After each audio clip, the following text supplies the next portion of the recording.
दोस्तों बचपन से ही हर किसी के मन में ख्याल आता है कि मैं भी ट्रेन चलाऊं, यानी कि लोको पायलट बनूं। तो आज का वीडियो आप लोगों के लिए ही है। तो इस वीडियो में हम जानेंगे कि इंडियन रेलवे के जो लोको पायलट हैं वो किस किस तरह के लोकोमोटिव चला सकते हैं, यानी किन किन इंजनों को वो चला सकते हैं, क्या सभी इंजन चला सकते हैं।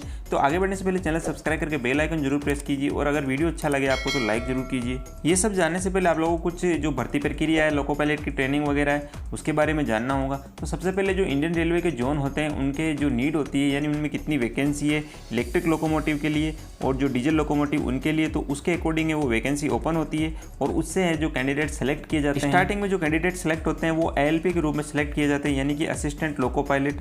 तो जितनी भी नीड होती है उनकी इलेक्ट्रिक लोकोमोटिव के लिए और डीजल लोकोमोटिव के लिए, तो उन कैंडिडेट को उसके रिक्वायरमेंट के अकॉर्डिंग या फिर जो उनकी जो चॉइस होती है उसके अकॉर्डिंग उनको ट्रेनिंग के लिए भेज दिया जाता है। यानी इलेक्ट्रिक लोकोमोटिव वालों के लिए इलेक्ट्रिक की ट्रेनिंग और डीजल लोकोमोटिव वालों के लिए डीजल लोकोमोटिव की ट्रेनिंग। अब यहाँ पे डीजल लोकोमोटिव के अंदर जितने भी टाइप के डीजल लोकोमोटिव रनिंग कंडीशन में होते हैं उन सब की जो ट्रेनिंग है उनको प्रोवाइड की जाती है, चाहे वो एल्को कंपनी के हो या फिर ईएमडी कंपनी के हो। किसी भी तरह का जो डीजल लोकोमोटिव है उनका हैंडओवर या फिर उनकी जो टेक्निकल जो जानकारी है या फिर उनको किस तरह से रन किया जाता है उसकी सारी जानकारी है उन जो लोको पायलट होते हैं उनको प्रदान की जाती है। और इलेक्ट्रिक से रिलेटेड जो इलेक्ट्रिक लोकोमोटिव के पायलट होते हैं उनको इनकी जानकारी प्रदान की जाती है।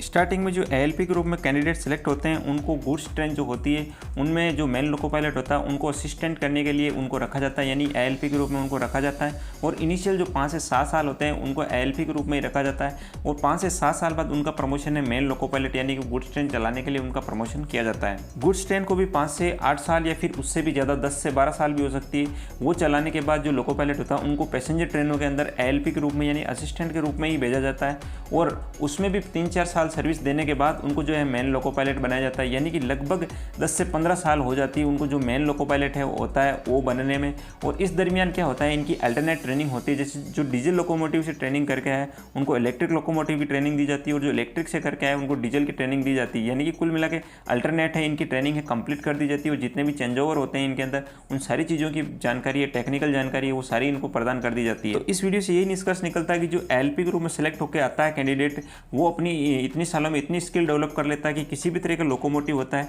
उसको चला सकता है। यानी कि इंडियन रेलवे के अंदर आप लोग अगर इनिशियल में एलपी ग्रुप में सेलेक्ट होते हो और 5 से 10 या फिर उससे ज़्यादा साल तक सर्विस देते हो तो आप किसी भी तरह का जो लोकोमोटिव होता है, किसी भी तरह का जो इंजन होता है ट्रेन का, उसको चलाने में कैपेबल या सक्षम हो सकते हो। तो उम्मीद करता हूँ आपको चीज़ें समझ में होगी। अगर आप चैनल पर नए और रेलवे से जुड़ी जानकारी पाना चाहते हो तो चैनल सब्सक्राइब करके बेल आइकन जरूर प्रेस करें।